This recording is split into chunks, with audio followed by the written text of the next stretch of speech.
Bismillahirrahmanirrahim. Faslun ari teh hiji pasal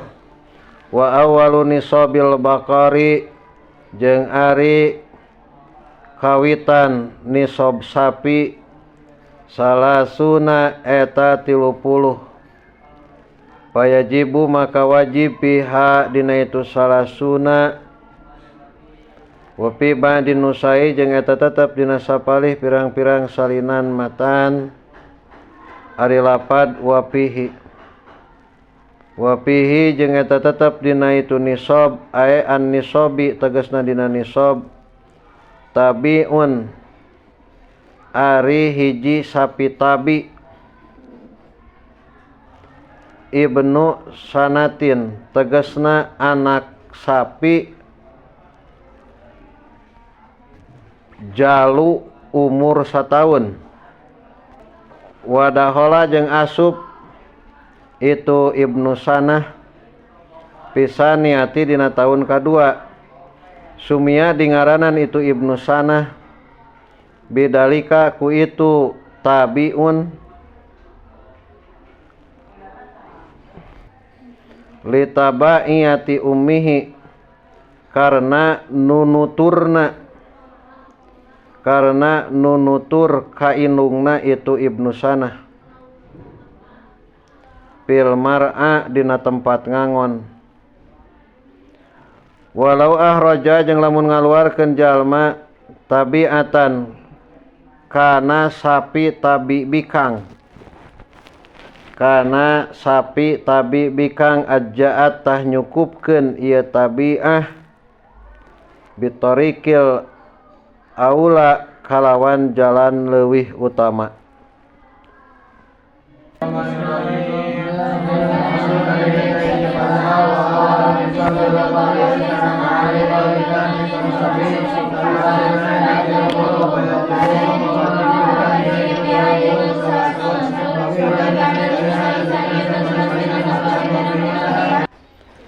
Mimiti nisab sapi mah eta teh 30. Jadi di mana-mana boga sapi 30 wajib zakat ku hiji sapi tabi. Nu kumaha sapi tabi teh? Eta sapi anu umurna kakara sataun rek asup kana 2 tahun. Naon sababna eta sapi disebut sapi tabi? Sabab eta sapi masih keneh mimilu nunutur kainungna dina tempat pangangonan.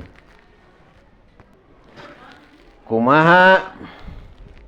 lamun zakatna ku sapi tabi ngan bikang sapi danten eta mah leuwih alus. Naon sababna? Sabab gede harapan keur fakir miskin dialap manfaat susuna jeung turunanana. Tingali sarahna jajaran pangluhurna pisan. Pangluhurna pisan faslun fi bayani miqdari nisabil baqar wa ma yajibu ihrajuhu anhu. Wal baqaru jeung ari baqar sapi yasmulu eta ngawengku atawa ngurung ieu baqar al araba kana sapi Arab wal jawamisa jeung kana munding pirang-pirang munding nya eta jamak dari mufrad nama jamus. Terus kahanap 2 jajar qauluhu sumia bidalika ya awali anna kornahu nu tadi kahiji disebut tabi teh ku sabab nunutur kaindungna na tempat ngangon nya. Ayeuna awali anna kornahu karena atawa karena saestuna tanukna ieu tabi yatba'u eta turut ieu korna udunahu kana ceulina itu tabi hina tuluihi dina nalika kaluarna itu korna. Qauluhu walau ahraja tabi'atan Ai unsa tegasna bikang. Wahia jeung ari unsa al ajlatu eta sapi bikang, anak sapi bikang.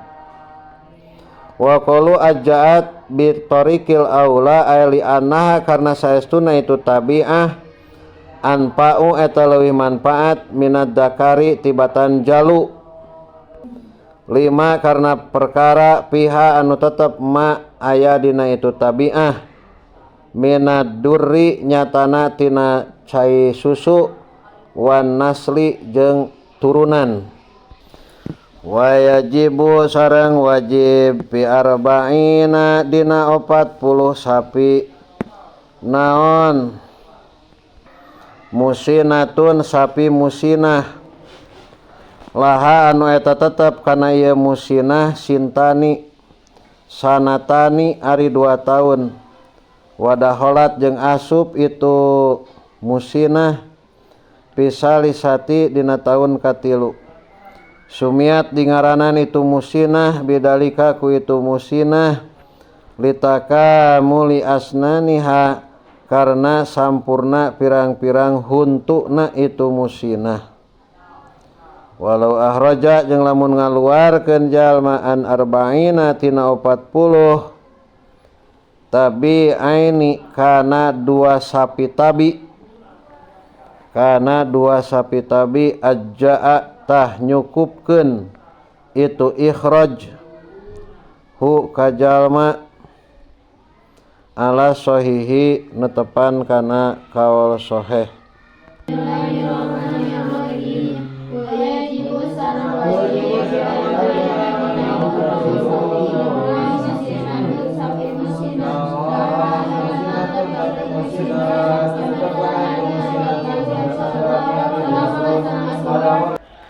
Kumalamun sapina 40 lamun boga sapina 40 maka zakatna ku sapi musinah. Naon sapi musinah teh? Sapi anu umur 2 tahun asup kana 3 tahun. Naon sababna eta sapi dingaranan musinah? Sabab geus sampurna jadi huntukna. Cekal soheh lamun ngaluarkeun zakatna ku 2 sapi tabi eta teh cukup bae. Wa ala hadza jeung netepan kana ieu aturan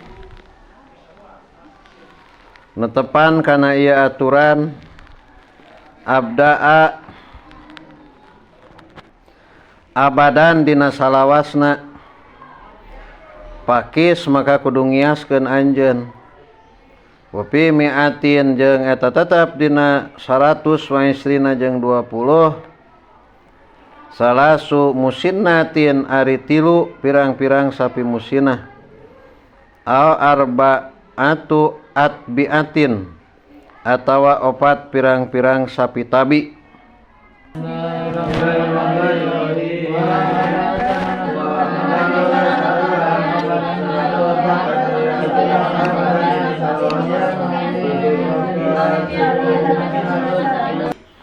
Wa ala hada cek tadi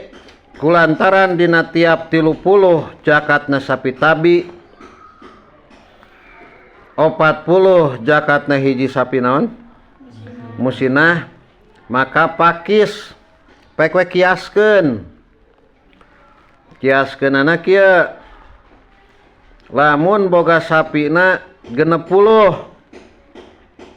maka zakatna kunaon dah 2 sapi tabi lamun 70 hiji tabi hiji musinah lamun 80 2 musinah lamun 180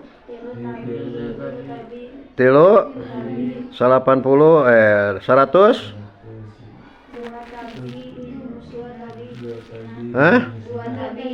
hiji musinah 2 tabi 130 130 Paslun ari ieu teh hiji pasal. Wa awwalu nisabil ghanami jeung ari mimiti nisabna doma arbauna eta 40. Piha eta tetep dina ieu arbaun satun ari hiji me jad'atun anu punglak huntuna minadoni tina doma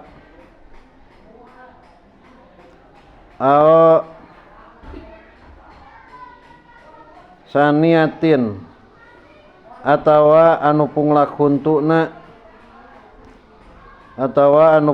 huntuna dua minal maji tina embe wasabako jeung geus ti heula naon bayanul jad'ati pertelaan jad'ah wasaniati jeung saniah wa qaluhu jeung ari dawuhan musannif lapad wa fi mi'atin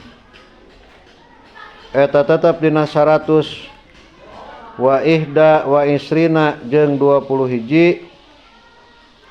satani ari 2 domba wa fi mi'ataini jeung eta tetep dina 200 wa wahidatin jeung hiji 201 salasu siyahin ari 3 pirang-pirang embe wa fi arba'i mi'atin jeung eta tetep dina 400 arba'u siyahin ari 4 pirang-pirang doma atau embe summa fi kulli mi'atin tuluy eta tetep dina saban-saban 100 satun ari hiji embe ila akhirih nepi ka akhirna dohirun eta anu dohir jadi hobar ti ditu tuh jadi hobar tina wa qauluhu goniun tur anu sugih ani sarhi tina penjelasan mimiti nisabna doma mah sabaraha 40 zakatna ku hiji doma na anu geus punglak huntuna hiji atawa ku embe anu punglak huntuna 2. Jadi lamun doma cukup anu punglak huntuna hiji, lamun doma mah punglak huntuna 2. Wa fi mi'atin wa ihda wa isrina jeung lamun boga 120 hiji doma nepi ka 200 maka wajib zakatna teh kudu 2 doma 120 hiji kana 200 cukup ku 2 doma lamun domana 200 hiji maka zakatna teh 3 doma lamun 400 domana maka wajib zakatna teh sabaraha 4 doma maka tiap-tiap syarat nambahan 100 maka wajib zakatna hiji domba gitu we. Jajaran ka hiji pangluhurna aya ta'abudan karena gawe ibadah bin nasi kalawan nas la bil hisabi lain kalawan hitungan li anna muqtadal hisabi karena saestuna kakuduanana hitungan ayajiba eta yen wajib pisamanina dina 80 naon satani 2 doma. Paslun ari ieu teh hiji pasal wal khalitani jeung ari cacampuran 2 yuzakiyani eta ngajakatan itu khalitani bikasril kafi kalawan kasroh kapna zakata syahsi kana saperti zakatna jalma al-wahidi anu saurang wal khultatu jeung ari cacampuran qad tupidu eta rajeun maedahkeun itu khultah asyarikaini kadua jalma anu rerejeungan tahpipan kana enteng bi ayam lika kusapertieun ngamilik itu syarikaen samanina kana 80 naonana satan mena bisawiyati kalawan akur bainahuma antara itu syarikain payal jamu maka misti huma ka itu syarikain naon satun hiji me paslun fi zakatil khultah cacampuran dina ingon-ingon ieu teh terkadang maedahkeun kana hampang pikeun duanana dina masalah ngaluarkeun zakatna. Contoh umpamana hiji jalma boga domba 40 nusa urang deui boga 40 anggaplah umpamana si Jaed dombana 40 si Holid ge 40 jumlah 80 taya teh maedahkeun kana hampang boh ka si Jaed boh ka si Holid naon sababna sabab dina waktu ngaluarkeun zakatna tina anu 80 domba teh cukup ku hiji domba pikeun duaan beda jeung lamun masing-masing si Jaed 40 berarti wajib hiji si Holid boga 40 wajib hiji tah ku direjeungkeun mah eta teh jadi hampang gitu. Ningali di belah handap aya qaulu tahfipan ay alaihima tegasna ka itu syarikain wa qauluhu bi ayamlika kusapertieun ngamilik syarikain wa dzalika jeung ari tu tahfif musawwirun eta anu digambar musawwarun eta anu digambarkeun bi ayamlika kusapertieun ngamilik syarikain wa qalu payal jamu hasyatun ay kalmun paridi tegasna saperti anu nyorangan painahu maka saestuna munparid laukana eta lamun bukti lahu eta tetep pikeun munparid naon samanuna 80 lajima tah misti hukamun parid naon satun hiji domba pakod apadat maka maedahkeun itu khultoh huma ka itu syarikain tahfipan kana enteng kana hampang li annahu karna saestuna kalakuan laulal khultotu lamun mah henteu ari cacampuran lalajima tah yakin wajib kulan kasaban-saban saurang min huma ti itu syarikain naon satun hiji domba. Teraskeun wa qad tupidu jeung rajeun maedahkeun itu kholitoni khultoh taskilan kana ngaberatkeun bi ayam lika kusapertieun ngamilik itu syarikain arba'ina kana 40 naonana syatan me'na bisawiyati kalawan akur bainahuma antara syarikain payal jamu tah misti bihima ka itu syarikain naon satun hiji domba. Terkadang deui khultoh cacampuran teh ngaberatkeun saperti umpamana si Jaed ngabogaan domba 20 si Holid oge ngabogaan domba 40 direjeungkeun we tah ku direjeungkeunana teh jumlah 40 maka wajib zakat hiji domba ieu teh berat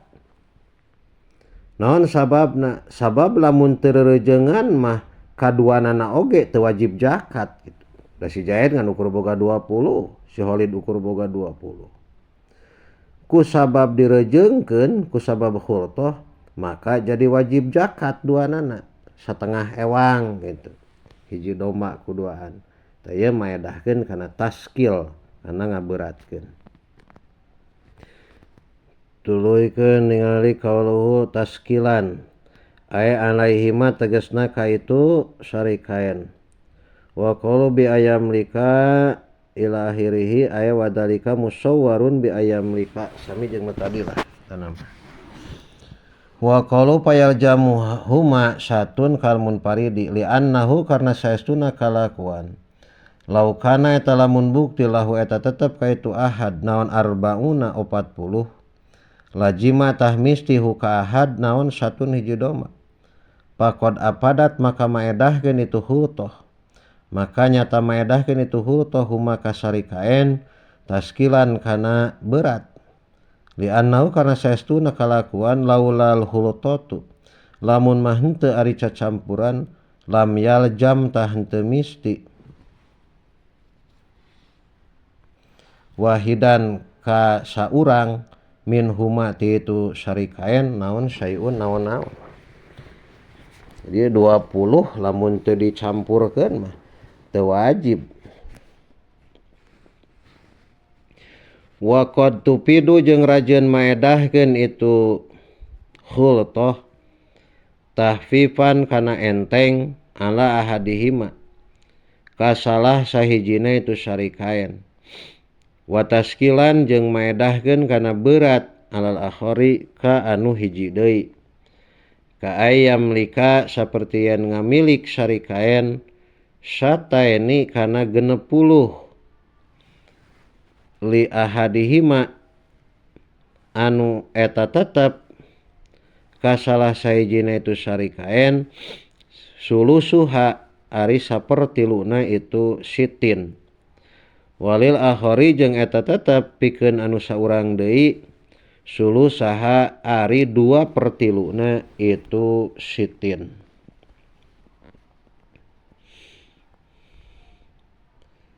jeung rajeun hultoh teh ngaberatkeun ka salah sahiji ngahampangkeun ka anu hiji deui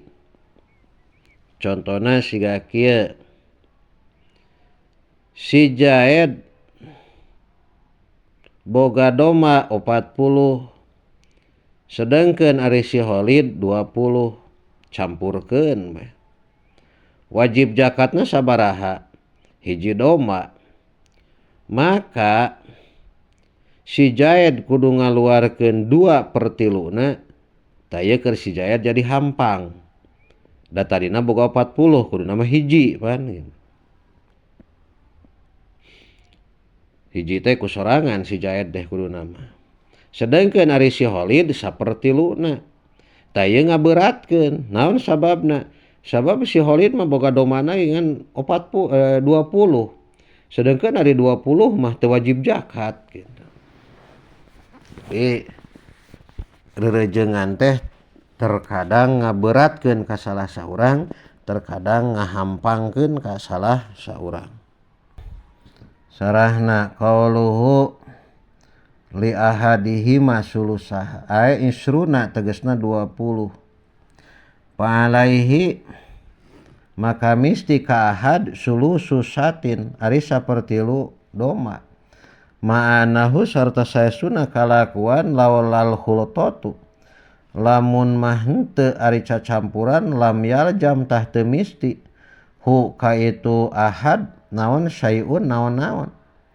pakod apadat maka nyata maedahkeun ieu khultoh hu ka ahad naon atas kilu ngaberatkeun wa qauluhu walil akhari sulusaha ay arbauna tegasna 40 palai maka misti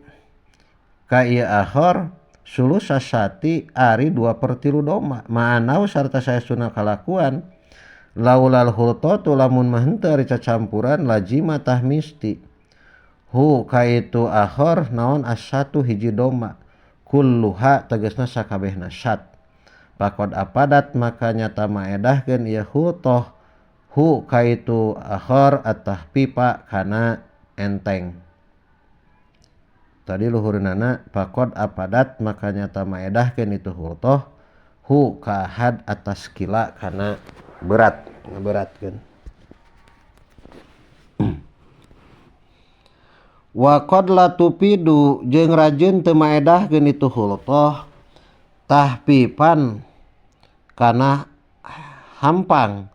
wala taskilan jeung teu maedahkeun kana berat ka ayam lika sapertian ngamilik sari kaen mi'atae satin kana 200 domba bisawiyati kalawan akur bainahuma antara itu sari kaen. Terkadang deui hultoh teh teu ngaberatkeun teu ngahampangkeun kaduanana. Contoh umpamana si Jaed boga domba 100 sedengkeun si Holid oge 100 hultoh wetah cacampuran jumlah sabaraha 200 maka zakatna mah wajib ku 2 domba ti si Jaed hiji ti si Umar hiji tapi mah teu maedahkeun kana hampang teu maedahkeun kana berat ieu mah. Wa inna ma yujakiyani jeung pastina ngajakatan sari kaen zakatal wahidi kana saperti zakatna hiji jalma bisab insyara ito kalawan 7 pirang-pirang syarat. Idza kana di mana-mana bukti wa fi ba'din nusahi jeung eta tetep dina sapalih pirang-pirang salinan matan ari lapad ingkana lamun bukti naon al murahu kandangna wahidan eta anu sahiji wa huwa jeung ari ieu murah bidomil mimi kalawan domah mimna ma'wal masyiyati eta tempat ngampihna sasatoan lailan dina waktu peuting wal masrohu jeung bukti tempat istirahatna wahidan eta anu sahiji wal muradu jeung ari nu dimaksud bisul masrohi kulapad masroh al maudi'u eta tempat alladzi anu tusrohu anu digiring ilaihi kana itu alladzi naon almasyatu ingon-ingon wal mar'a jeung bukti tempat ngangona warra'i jeung anu ngangona wahidan eta anu sahiji. Wa inna ma yujakiyani wajib zakat teh lamun cumpon syarat anu 7. Jadi dina cacampuran wajib zakat teh lamun cumpon syarat anu 7. Nu kahiji kandangna kudu anu sahiji domba si Jaed jeung domba si Khalid teh kudu dina kandang anu sahiji ngahiji kandangna tegasna teu masing-masing boh domba si Jaed boh domba si Khalid didinya tempatna teh. Lapad murah ieu teh ma'wal masyiyah tempat ngungsi cek urang mah kandang gitu tempat ngungsi teh. Wal masrohu wahidan tina sawareh syaratna deui si kandangna tempat ngangona kudu sarua kudu ngahiji malah anu ngangona oge kudu babarengan model si Jaed anu ngangona teh atawa wakilna atawa si Umar si Khalid atawa wakilna pokona mah kandangna kudu sarua sahiji tempat ngangona oge kudu sarua sahiji. Ningali sarahna jajaran kaopat kalimat tihanap qalu bisab'i syara'ito wajida jeung ditambahan naon saminun anu kadalapan wa huwa jeung ari samin ang takuna eta yan bukti naon alma sitani dua ingon-ingon anu dicampurkeun nisoban eta nisob au dunahu atawa henteu itu nisob wali ahadihima jeung eta tetep pikeun salah sahijina itu syarikani nisobun ari nisob. Palawis taroka maka lamun derejengan itu syarikani pisalasina dina 30 naonana na jatan dombana pala syai'a maka teu aya naon-naon eta tetep alaihima ka itu syarikain. Malam yakun salagi teu bukti li ahadihima eta tetep pikeun syarikain naon arbauna 40. Wa qad khalato jeung nyata nyampurkeun ahad minha tina itu arbaun khamsata asyara kana 15 ma'a khamsata asyara sarta 15 lil akhari pikeun anu sejena. Pal makhlutu maka anu dicampurkeun duna nisobin eta kurang tina nisob. Lakin li ahadihima tatapina eta tetep pikeun salah saurangna syarikain nisobun ari nisob.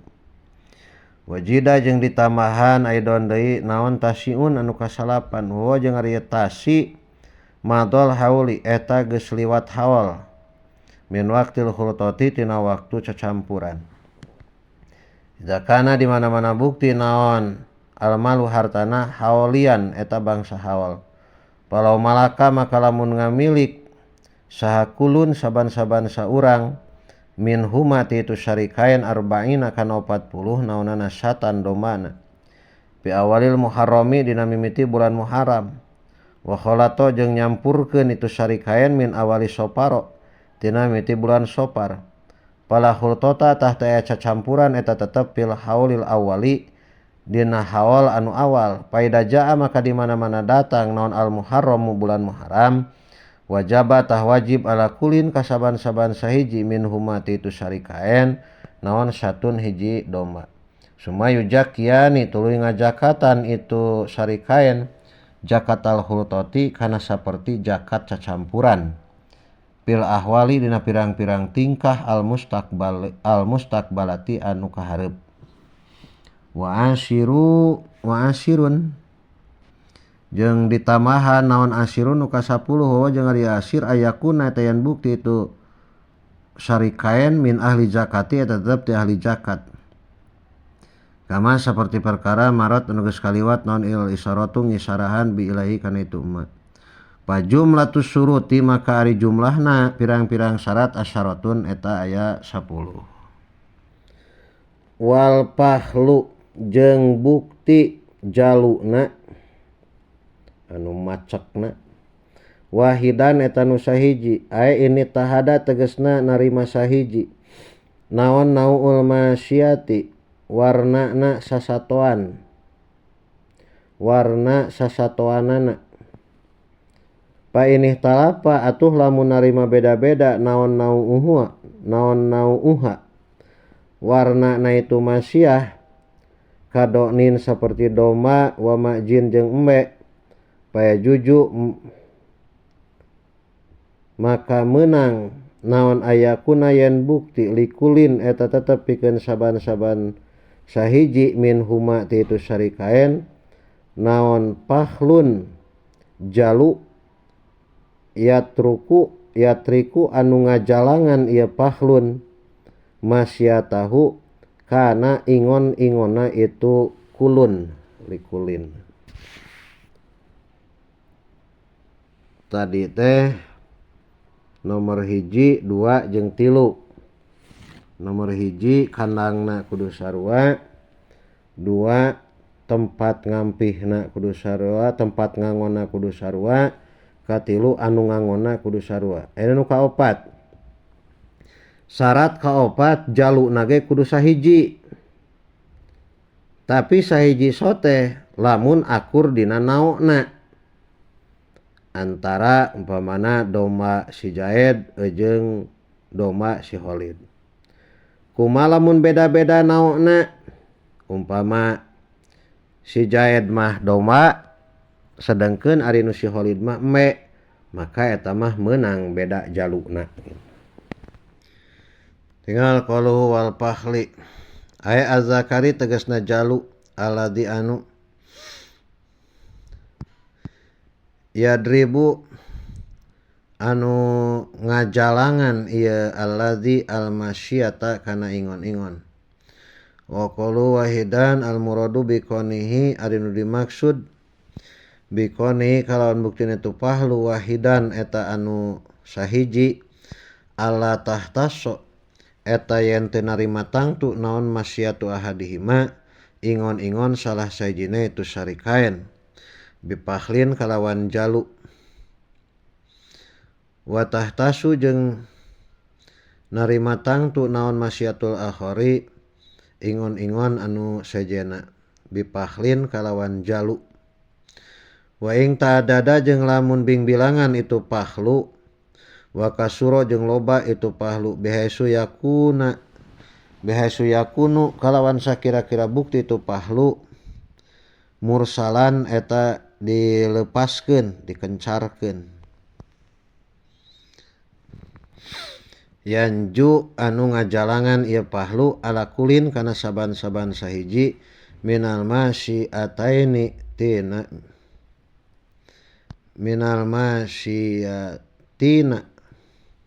tina pirang-pirang ingon-ingon sawaun eta sarua bae kana bukti itu pahlu milkan eta milik li ahadima pikeun salah sahiji itu sarikaen aw mu'aron atawa injeuman lahu pikeun ahad aw lahuma atawa pikeun itu sarikaen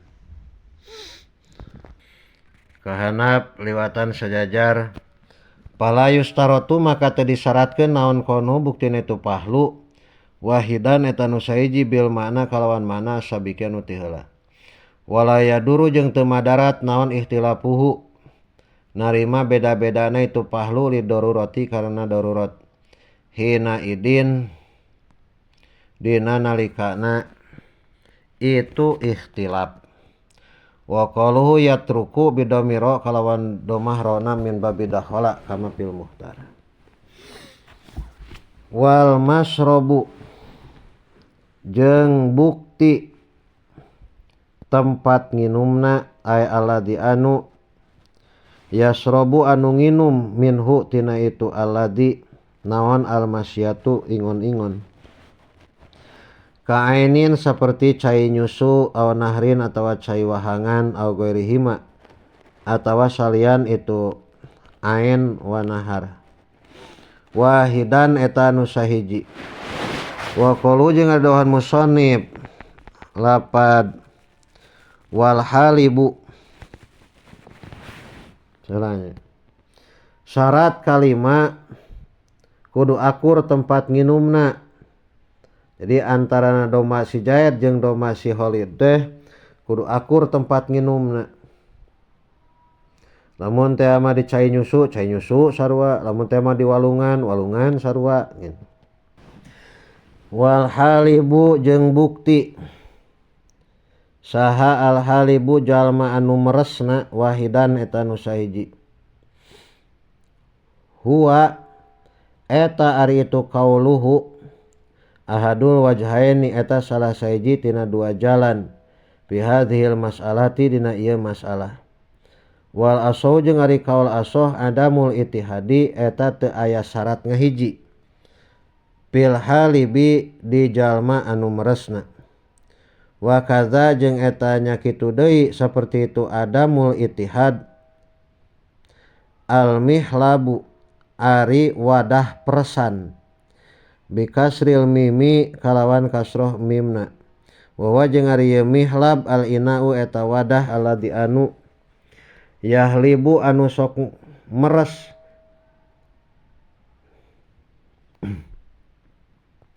jalma pihi dina alladzi wa maudiul halibi syarat ka-7 kagoklah logat heula jeung bukti naon maudiul halabi tempat meresna bifathil lami kalawan patah lamna dibaca halab wahidan eta anu sahiji wahaka jeung ngahikayatkeun sa Nawawi Imam Nawawi iskanal lami kana nyukunkeun lam dibaca halbi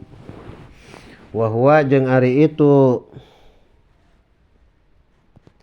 mihlab ismun eta hiji eta ngaran lilabanin kana cai susu al mahlubi anu diperas wayut laku jeung dimutlakeun itu halbu lapad halbu lapad mihlab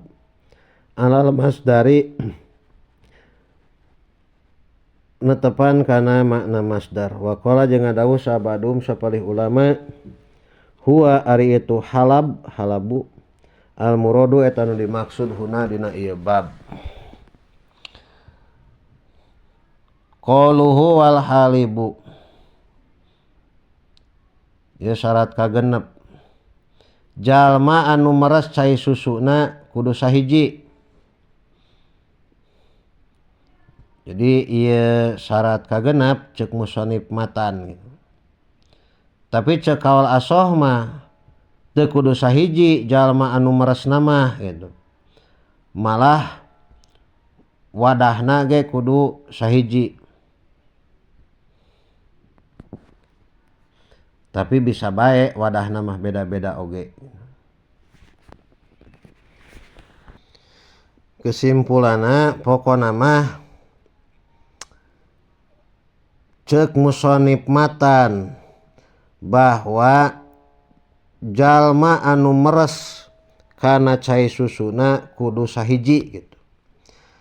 Tapi ceuk kaul asoh mah terus wadahna oge kudu sahiji. Ngan ceuk kaul asoh mah jalma anu meresna jeung wadah peresanana teu kudu sahiji gitu simpulanna. 7. Wa maudiul halabi syarat ka-7 kudu sahiji tempat meresna. Ulah meres di mana wae. Sakitulah sarahna mah teh nu ieu da. Wallahu a'lam.